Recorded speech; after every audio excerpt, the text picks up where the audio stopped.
Hello and welcome back to my channel. अगर आप मेरे चैनल पे पहली बार आए हैं तो आपका स्वागत है। मैं आपको गाइड करूंगी कि आप अपनी लाइफ की इनसाइट्स पाने के लिए मेरी प्रीवियस रीडिंग्स को ज़रूर से विज़िट कीजिए। और अगर आप मेरे चैनल पर ओल्ड सब्सक्राइबर हैं तो welcome back to my channel. और एक वो रीडिंग जो मैं बहुत कम करती हूँ लेकिन जिसकी वेट आप लोगों में से ज़्यादातर लोगों को हमेशा रहती है, what is in their minds, उनके दिमाग में क्या चल रहा है। तो ये कोई भी हो सकते हैं, ज़रूरी नहीं किसी लव रिलेशन के ही बारे में मैं बात करूं। जनरल रीडिंग है तो जितने पॉसिबल आउटकम्स होंगे, इस कार्ड के 1 कार्ड रीडिंग है तो वो सभी पॉसिबल आउटकम्स को मैं देखूंगी। इसका मतलब ये नहीं कि सारे मैसेज आपके लिए हैं। So take what resonate and leave the rest for others. जो आपको लगता है कि ये मैसेज आपके लिए हो सकता है उस पर भरोसा कर लीजिए कि वो आपके लिए है, और जो आपको लगता है कि नहीं ऐसा तो नहीं हो सकता, नहीं ऐसा तो नहीं हो सकता, तो वो अब मैसेज आपके लिए नहीं हो सकता है कि ये रीडिंग आपके लिए हो सकता है कि ये रीडिंग बिल्कुल भी आपके लिए ना हो, क्योंकि ज़रूरी नहीं है, जनरल रीडिंग्स हैं तो आपके साथ रेजोनेट करें। आप अपनी पर्सनल सिचुएशन के लिए, लव रिलेशन के लिए एक पर्सनल टैरो गाइडेंस लेके इस कन्फ्यूजन को हमेशा के लिए दूर कर सकते हैं। एनर्जीज चेंज होती रहती हैं। टैरो जो है एनर्जीज पर बेस्ड होता है, माइंड एनर्जीज, हार्ट एनर्जीज। तो अभी हम माइंड एनर्जीज में, कॉन्शियसनेस में टैप इन करेंगे। डिवाइन मैस्कुलिन या जो मैस्कुलिन कॉन्शियसनेस है उसके माइंड में टैप इन करेंगे, और जो सबसे प्रोमिनेंट मैसेजेस होंगे वो हमको यहाँ पर देखने मिलेंगे। ऑब्वियसली जिस व्यक्ति के बारे में आप इंक्वायर करें आप उनके साथ शायद टॉकिंग टर्म्स पे नहीं है, या फिर आप शायद डायरेक्टली उनको नहीं पूछ सकते हैं कि आपके दिमाग में क्या चल रहा है और आप उधेड़-बुन में चल रहे हैं, या किसी लव रिलेशन में है, सेपरेशन में है, लड़ाई हो रखी है, लीगल मैटर्स में कहीं हैं और आप जानना चाह रहे हैं कि उस व्यक्ति के माइंड में क्या चल रहा है। तो चलिए ये टैरो रीडिंग शायद आपकी थोड़ी मदद कर पाए। So what is in their mind. और 1 कार्ड रीडिंग में हमारे पास जो कार्ड आया है, उप्स, यहाँ रखना पड़ेगा शायद इसको, यस, ईगल कार्ड है ये, राइट। ईगल माने शायद ईगल को चील कहते हैं हिंदी में। ईगल कार्ड है, गार्डियन ऑफ फेदर्स। ओके, तो चील का कार्ड है। तो एक बहुत ही शार्प आई इस व्यक्ति ने एक बहुत ही शार्प आई आपके ऊपर रख रखी है। वो बहुत बुरी तरीके से हैवीली आपको स्टॉक कर रहे हैं आपके सोशल मीडिया पर, या जहाँ पर भी वो आपको स्टॉक कर सकते हैं। अगर आपके घर के आसपास कहीं रहते हैं तो स्पाई कर रहे होंगे आपको, बहुत पैनी नज़र उन्होंने आपके ऊपर बना रखी है। या फिर उन्होंने कोई मैसेंजर्स के थ्रू इनडायरेक्टली आपके ऊपर नज़र बनाने की कोशिश करी हो। लोगों को आपके यहाँ भेज कर इनडायरेक्ट तरीके से जानने की कोशिश कर रहे होंगे कि आपके माइंड में क्या चल रहा है, क्योंकि ये व्यक्ति बहुत ज़्यादा इस समय अपने माइंड में है। अगर आप देखें ईगल के चारों तरफ कैसे ये पूरा ऑरा बना हुआ येलो कलर का, ये व्यक्ति बहुत ज़्यादा अपने मेंटल थॉट्स के अंदर है। This person is not in his heart at all. ये व्यक्ति बिल्कुल भी अपने दिल से नहीं सोच रहा है, ये पूरी तरीके से अपने दिमाग से इस समय में सोच रहा है। और अपना एक भी मूव ऐसा नहीं करना चाहता कि जिससे इसको किसी तरह का किसी तरह की परेशानी में चला जाए। बहुत ही ज़्यादा ये व्यक्ति जो है ना, बहुत ज़्यादा, तो ये व्यक्ति अपने दिमाग में बहुत सारे इसके प्लानिंग्स बन रहे हैं। दिमाग बहुत ज़्यादा ओवरली थिंक कर रहा है, ओवरली विचार चल रहे हैं, क्या करना चाहिए, क्या नहीं करना चाहिए, नेक्स्ट स्टेप मेरा क्या होना चाहिए। और बहुत कीनली सिचुएशंस को और आपको ये व्यक्ति ऑब्जर्व कर रहा है। Okay, this person is and yes definitely ये व्यक्ति बहुत सारा समय आपके बारे में सोचने में बिता रहा है। और ये थॉट्स कोई बहुत अच्छी थॉट्स नहीं है, ये थॉट्स कोई बहुत लविंग थॉट्स तो डेफिनेटली नहीं है। ओके, ये व्यक्ति आपके ऊपर अपना कंट्रोल वापस लेने की कोशिश कर रहा है। किसी तरीके से आपके ऊपर अपना कंट्रोल जो इसका छूट गया वो कंट्रोल को वापस से गेन करने की व्यक्ति कोशिश कर रहा है।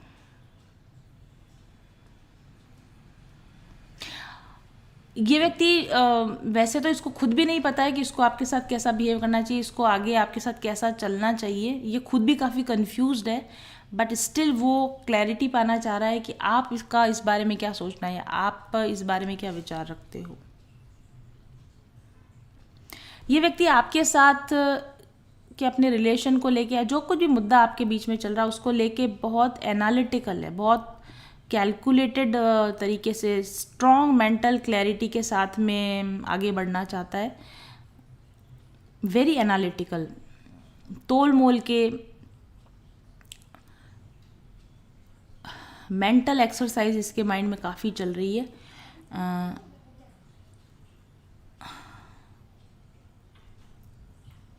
किंग ऑफ स्वॉर्ड्स है एक्चुअली, गार्डियन ऑफ एंजल जो कार्ड है ना, ये वाला कार्ड, ये किंग ऑफ स्वॉर्ड जो अपने क्लासिकल टैरो के अंदर किंग ऑफ स्वॉर्ड्स कार्ड होता है, ये जो आपको पता है इंटेलेक्चुअल क्लैरिटी का कार्ड है। किंग ऑफ स्वॉर्ड्स कोई भी काम अपने दिल से नहीं सोचता, वो दिमाग से सोच समझ के कैलकुलेट करके एनालाइज करके लॉजिकल थिंकिंग के साथ अपने माइंड का पूरा यूज़ करके चीज़ों को रैशनलाइज वे में सोचना, और जो भी अगर कोई चैलेंज है तो उसके कोई बहुत ही प्रैक्टिकल सॉल्यूशंस निकाल कर लाने की कोशिश कर रहा है। But at the same time I can tell you कि ये व्यक्ति जो भी है इनजस्टिस नहीं करना चाहता, ना खुद के साथ इनजस्टिस करना चाहता, ना आपके साथ इनजस्टिस करना चाहता है, फेयर रहना चाहता है ये व्यक्ति अपने, मतलब जल्दबाजी में आके कोई ऐसा कदम नहीं उठाना चाहता कि आपके साथ कुछ गलत हो जाए या उनके साथ कुछ गलत हो जाए, तो फेयर रहना चाहता है, ईमानदार रहना चाहता है।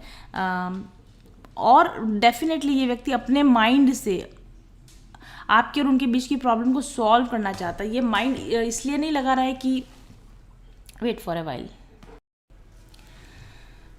हाँ, तो ये व्यक्ति आपके और इनके बीच की प्रॉब्लम को सॉल्व करने के लिए जितना भी माइंड लगा रहा है वो आपके और इनके बीच की प्रॉब्लम को सॉल्व करने के लिए लगा रहा है, और चीज़ों को और ख़राब नहीं करना चाहता, कुछ जल्दी बोल के या जल्दी एक्शन लेके आपके और इनके बीच की चीज़ों को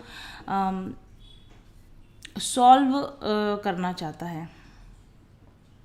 सोचने से पहले, कम्युनिकेट करने से पहले बहुत ही ज़्यादा शायद इसीलिए शायद आपके साथ टॉकिंग टर्म्स में नहीं है, क्योंकि वो सोच रहा है कि किस तरीके से कम्युनिकेट किया जाए, क्या सही तरीका है, कम्युनिकेशन का सही तरीका क्या है, कैसे अपने थॉट्स को कैसे मैं एक्सप्रेस करूँ, सही तरीके से कैसे एक्सप्रेस कर सकता हूँ। मे बी ये व्यक्ति आपको टेक्स्ट भेजने की या फिर रिटर्न फॉर्मेट में मैसेज भेजने की, टेक्स्ट भेजने की कोशिश कर रहा हो, बट वही मैंने आपको बोला ना कि ये लिखने से, एक एक शब्द लिखने से पहले या एक एक शब्द टाइप करने से पहले बहुत ही ज़्यादा ओवर थिंकिंग भी कह सकते हैं हम इसको, जिस वजह से ये कुछ भी एक्शन नहीं ले रहा है, सोच रहा है एक्शन लेने की या बात करने की या कम्युनिकेट करने की, बट नहीं कर रहा है। ये व्यक्ति ने अपने आप को आपसे इमोशनल डिटैच करने की कोशिश कर रहा है, इमोशनली डिटैचमेंट की कोशिश कर रहा है, क्योंकि अगर वो आपके साथ इमोशनल कनेक्ट होगा तो शायद उसको डर है कि एक तो आप उस पर कंट्रोल, वो आप पर कोई कंट्रोल गेन ना कर ले, ऐसा मतलब आप उस पर कंट्रोल गेन ना कर लें, वो डर है उसको कि मैं अपना इमोशंस, अपने हार्टफुल फीलिंग्स को मैं बता दूंगा तो कमज़ोर पड़ जाऊंगा, मेरा कंट्रोल निकल जाएगा, या फिर यस डेफिनेटली ये व्यक्ति अपने हार्ट को अपने कंट्रोल में रखना चाहता है, इसको अपनी फीलिंग्स को अपने कंट्रोल में रखना चाहता है, आपके अंडर में कंट्रोल में अपनी फीलिंग्स और अपने हार्ट को देना नहीं चाहता, इसलिए वो इमोशनल डिटैचमेंट की प्रैक्टिस कर रहा है। इमोशनल डिटैचमेंट 100% हुआ नहीं, अगर हुआ होता तो वो इतनी बुरी तरीके से आपके ऊपर नज़र नहीं रख रहा होता, बट क्योंकि उसका बहुत सारा ध्यान, टाइम, एनर्जी आपकी चीज़ों को, आपकी गतिविधियों को नोटिस करने में जा रही है, तो डेफिनेटली इमोशनल डिटैचमेंट की कोशिश की जा रही है, बट इमोशनल डिटैचमेंट हुआ नहीं है। ये व्यक्ति आपके साथ में अपने लॉन्ग टर्म रिलेशनशिप को लेकर ज़्यादा सोच रहा है, शॉर्ट टर्म रिलेशनशिप के लिए नहीं सोच रहा है। लॉन्ग टर्म रिलेशनशिप को कैसे ले जाया जाए, लॉन्ग टर्म में इस चीज़ को कैसे हैंडल किया जाएगा, लॉन्ग टर्म में इसका नतीजा क्या निकलेगा, इस तरीके से ये चीज़ें सोच रहा है। और इसी वजह से शॉर्ट टर्म ऐसी कोई चीज़ें ये नहीं कर रहा है कि जैसे शॉर्ट टर्म में एक कॉल कर लिया, बात कर ली, मैसेज कर लिया, टेक्स्ट कर लिया, हाय हेलो कर लिया, ठीक है, कॉफ़ी पीने के लिए मिल गए, या फिर ये शॉर्ट टर्म चीज़ें हैं। लेकिन ये व्यक्ति शॉर्ट टर्म के बारे में सोच ही नहीं रहा, ये व्यक्ति लॉन्ग टर्म के बारे में सोच रहा है आपके साथ के रिलेशन को। और अगर लॉन्ग टर्म इसको ले जाया जाएगा तो इसको कैसे इसमें कैसे आगे बढ़ा जाएगा, इस विषय पर लेकर ये व्यक्ति बहुत ज़्यादा थिंकिंग कर रहा है इस समय में। अपने प्रीवियस रिलेशनशिप्स के में इसके जो एक्सपीरियंस रहे हैं और अपने अब तक की लाइफ के इसके जो नॉलेज गेन करी होगी, या फ्रेंड्स के रिलेशंस को देख के, फैमिली में दूसरे लोगों के रिलेशंस को देख के जो एक्सपीरियंस गेन किया ना, उस एक्सपीरियंस के बेस पे आपके साथ के अपने रिलेशन को लॉन्ग टर्म में सही डायरेक्शन में कैसे ले जा सकता है, सही तरीके से कैसे कम्युनिकेट कर सकता है, आपके और उनके बीच की प्रॉब्लम को कैसे सॉल्व कर सकता है कि जिसमें दोनों पार्टीज़ का, आपका और उनका दोनों का बुरा ना हो, भला हो दोनों के साथ जस्टिस हो। इन सब चीज़ों के बारे में डेफिनेटली ये व्यक्ति सोच रहा है।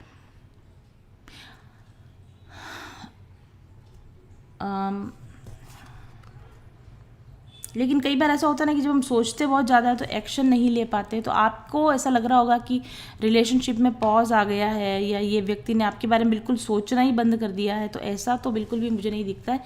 ये व्यक्ति आपके बारे में असर्टिव है, पॉजिटिव सोचता है, और बस यही है कि वो अपने किसी भी ऐसे डिसीजन पे बाद में जाके पछताना नहीं चाहता है। इस वजह से ये आपको थोड़ा कोल्ड और डिस्टेंट भी नज़र आ रहा होगा, क्योंकि ये किंग ऑफ स्वॉर्ड्स कार्ड है, तो कोल्ड एंड डिस्टेंट से बिहेव कर रहा होगा, ताकि आप ये ना सोचे कि इमोशनल लेवल पर ये कहीं ना कहीं आपको मिसगाइड नहीं करना चाहता, इसलिए ये अपने इमोशंस को आपसे छुपा के रखना चाहता है। जैसा कि मैंने कहा कि ये व्यक्ति काफ़ी हद तक माइंड में है। आप लोगों के बीच में टेलीपैथिक कम्युनिकेशन ज़रूर से चल रहा होगा। आपके साथ में ये मेंटली टेलीपैथिकली आपके साथ कम्युनिकेट करने की, टेलीपैथिकली आपके साथ कनेक्ट होने की, और आपके माइंड में क्या चल रहा है इस वाइब्रेशन को टेलीपैथिकली सेंस करने की, रीड करने की ये व्यक्ति कोशिश कर रहा होगा।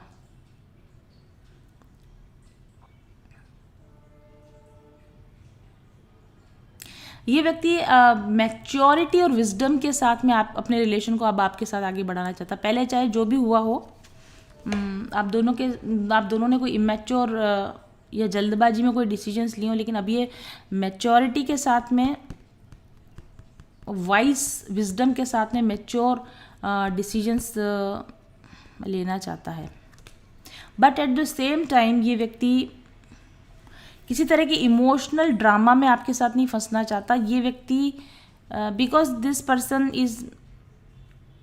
ये काफ़ी वाइज और एक्सपीरियंस पर्सन है, और इसलिए ये आपके साथ अपने रिलेशन को कुछ इस तरीके से आगे बढ़ाना चाहता है कि आपके साथ रहते हुए भी इसकी इंडिपेंडेंस ख़त्म ना हो, इसकी ऑटोनॉमी ख़त्म ना हो, इसका सेल्फ कंट्रोल मतलब आपका कंट्रोल ना चला जाए उसके हाथ में, कहीं आपके हाथ में वो अपनी लगाम नहीं देना चाहता। कंप्लीटली मेंटली इमोशनली डिटैच रह के अपनी आइडेंटिटी को मेंटेन रखते हुए, अपनी सेल्फ डिपेंडेंस को मेंटेन रखते हुए ही आगे बढ़ना चाहता है। इसकी अपनी पहचान अलग बनी रहे, आपकी पहचान अलग बनी रहे।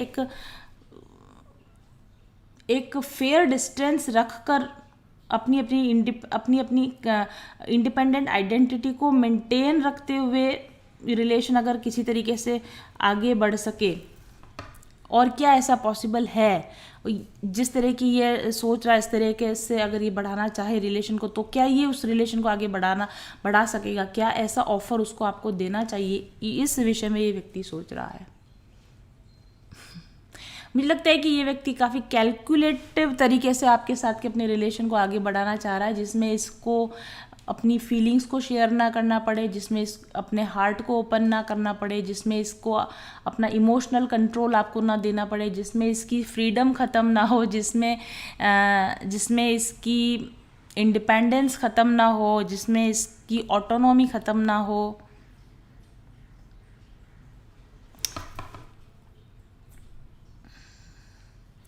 आई थिंक ये व्यक्ति काफ़ी एनालिटिकल तरीके से अब इस रिलेशन को, कैलकुलेटिव तरीके से इस रिलेशन को आगे बढ़ा रहा है। मेंटल लेवल पर आपको कंट्रोल करने की या मैनिपुलेट करने की कोशिश कर रहा है। मुझे ऐसा लगता है कि अगर इस समय में इस व्यक्ति की ये एनर्जी चेंज हो सकती है ऑब्वियसली, लेकिन इस समय में प्रेजेंटली इस व्यक्ति की ये एनर्जी है।